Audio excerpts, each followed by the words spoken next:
I'm Juby, and we're here at the Chicago Be All, which is the Midwest's largest transgender convention. And I'm here today with Carol Abrams, who is a board member of the Northern Illinois Regional Council for PFLAG and also a past president of PFLAG Palatine. And welcome, Carol. Thank you for having me. Could you tell us a little bit about PFLAG and your work with PFLAG? Well, I started out with PFLAG back in 2003 when they didn't know anything about transgender or how to deal with this, so they looked to me for their education, and I brought some people in that were more up on things than I was. PFLAG, Parents, Family, and Friends of Lesbian and Gays, is all about support, education, and advocacy for the gay, lesbian, bisexual, transgender, queer, questioning, intersex, allied communities, or any other adjective you think may fit in there. And we're very active. We have like 13 chapters just in the Chicago area alone. We have the Northern Illinois Council is like a kind of a steering committee made up of one or two representatives from each of those chapters to help each chapter do things that other chapters may have already done so they don't have to reinvent the wheel. I understand you did a presentation here today? Yes, transgender resources within PFLAG, not just for GLBT people, but relatives or parents or partners and spouses. Because there's one woman that has for LGBT children, they arrange play dates. And there's a couple groups that are just partners or parents of trans people. So that's what we were focusing on in that seminar. You mentioned allies with PFLAG. Is that just the friends and family, or?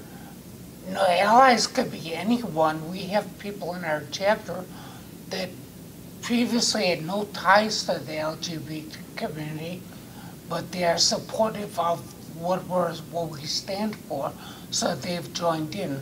That's what a supportive ally is, a straight person that otherwise wouldn't know that we were out there. And how do you see them supporting the whole community?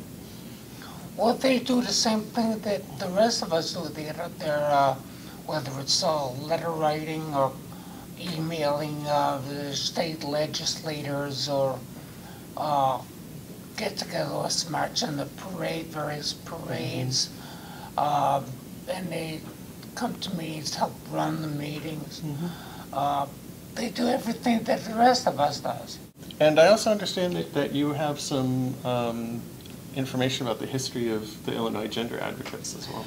Yes, I am, in fact, a founding member of an organization that was known as It's Time Illinois. We started out in like 1993 or 94, just 4 or 5 of us in somebody's living room, and it's now known, that organization has changed its name and bylaws, and it is now known as Illinois Gender Advocates. I was there going to Springfield to lobby when we were working on passage of the Equal Rights Amendment, and we had the Transgender Day of Remembrance. We used to hold that outside in front of the State of Illinois building downtown, so people coming home from work would see that, and it was a big awareness kind of thing. So it sounds like you've been involved in activism for quite some time. Oh yeah, all my adult life. What do you think the trans community can learn from some of that experience? Well, the analogy I like to make is that with the civil rights movement, that did not really take off in force until the white community started coming on board in great numbers. Similarly, I think the gay rights movement or trans rights movements will not really take off until we can get the straight community to come on board in really great numbers. It's a very similar thing. And what are some of the things that you do to sort of build those alliances? Again, it's just education and advocacy, going out there, making ourselves known, not just to let them know that there's a theory in the back of someone's mind, but to put a face on it. Here we are, we're in your community, we're not just all down in Boys Town, we're everywhere. You can pass all the laws you want, but you can't legislate people's minds, you have to educate them. So if someone wanted to contact your organization, where should they go? Is this online? Well, they could start out, depending on where they are in the country, they can go to the national website, which is pflag.org, and they have a transgender part of that that's called PFLAG TNet. They can start there. If they're in the Chicagoland area, they can go to pflagillinois.org. That will tell them the time and places of meetings of chapters anywhere in the state. Great, wonderful. So again, I want to thank you for your time that you spent with us. I hope you've been enjoying the BL and continue to enjoy it. My first BL was 1986, so I've seen the event and people grow over the years. It must be very rewarding to see that, Yes. that kind of thing, that growth. So again, thank you for your time. We've been talking with Carol Abrams from the PFLAG Palatine, and she's also a board member of the Northern Illinois Regional Council. And thank you for being with us. Thank you for having me. Hi, I'm Juby, and we're here at the Chicago BL, which is the Midwest's largest transgender conference.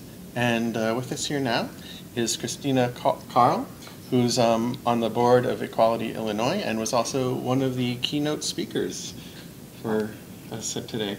It was definitely an honor. I was honored when Olivia and Erica gave me a call and asked if I would come and speak at this year's BL, and certainly, I was really motivated to participate, in part because I would have the honor of speaking with Stevie Conlon, who is, of course, one of the big figures in IGA history.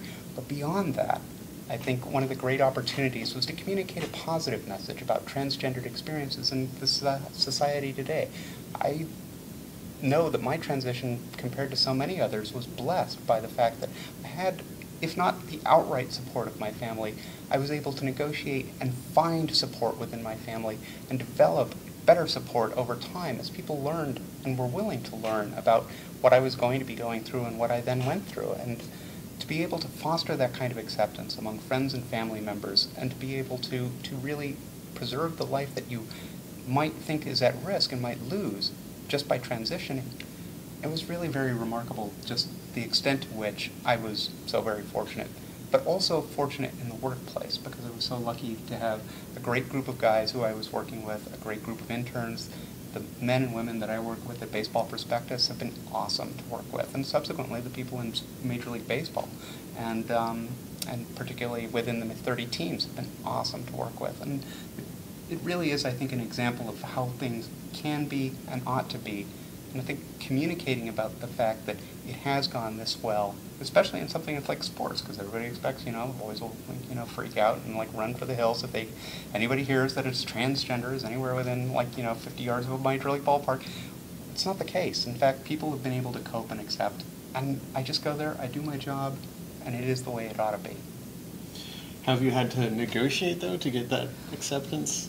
Well, I mean, I would say that that's more of a product of the relationships with families and family members and friends. I mean, because those are the people who you don't have a professional relationship with. You really want to, get into their feelings and how they're going to respond and how you can work with them to really kind of, create some sort of middle ground. One of the most difficult transition elements of my transition experience was talking to my born-again Christian brother about this. And, he is not somebody who is going to accept really on my terms necessarily, but he doesn't have to, and I don't need him to. I respect that he is always going to have, a certain point of difference on the existence of somebody like me. Nevertheless, when I came out to him and made a point of coming out to him, one of the things that was really important for me to be able to talk to him personally about this. And he said in response, like I had all of this trepidation. He said in response, probably the most beautiful thing that any of the people who I came out to said, because he thought about it for a minute, and then he said, well, then your journey into self-discovery must have been something like my journey into faith, which when you think about it, considering how important his faith is to him, is the most beautiful thing he could have said under the circumstances. So I really respect the fact that even if he has, on his own level and as a matter of his own beliefs, a real difficulty in accepting somebody like me, he was nevertheless willing to extend that kind of, I think, very generous, comment. Mm-hmm. It really has been, I think, an extremely happy transition for all things considered. So. That's wonderful to hear.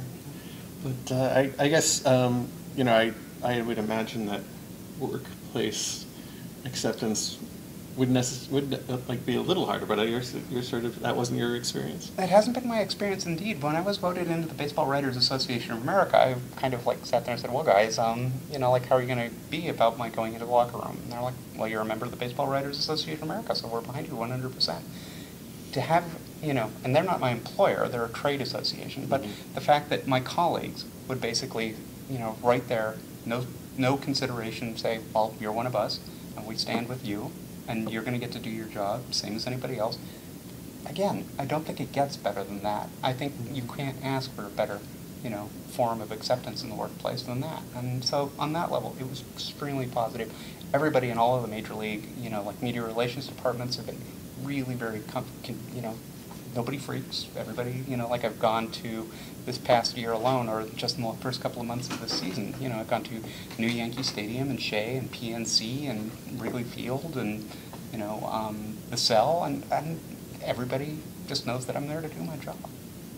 So what were some of the resources that you used to help you through this happy transition? Well, I think I really went with a cafeteria style. I grabbed from pretty much every source I possibly could. I mean, one of the things that I relied on was just asking people questions. So people who, if they were drag performers and I wanted to find a great electrologist, I wasn't afraid to ask people, where do you go? Who do you talk to? Which doctors or healthcare providers are friendly or actually treat you with some dignity and respect? Finding good support groups. I mean, as dysfunctional as some support groups can be, in DC, we did have that as a starting point for making friendships with different people within the community. And here in Chicago, there are so many great resources with different groups aimed at different age ranges and who all work together on some level or another that, it's a great opportunity for you to network, get a lot of information and wisdom from a number of people from all walks of life, and then you can network perhaps best of all at a place like this, like Beale, where you meet so many different people and you get to see people who are either 20 years out of the closet or after their transition and have been through everything and have seen things at their worst, to people who, really, this might be their only opportunity to be themselves because they haven't gotten to that point yet, or because they, for very valid reasons, can't ever possibly transition, whether that's health or age. I think we have to respect and accept people who are, I would throw under, the broad tent of who is transgendered. Not everybody can transition. Not everybody can go all the way. But these are people who are our people and who are our brothers and sisters within the community. And so I think we need to accept everyone on any level and in any way that they are pushing gender boundaries. Well, thank you very much, Christine. It's just been wonderful talking to you and great to hear your story, and I appreciate your taking time with us. We've been talking with Christina Carl, who's on the board of the Equality Illinois and also one of the keynote speakers here at BL. Thanks very much. Thank you.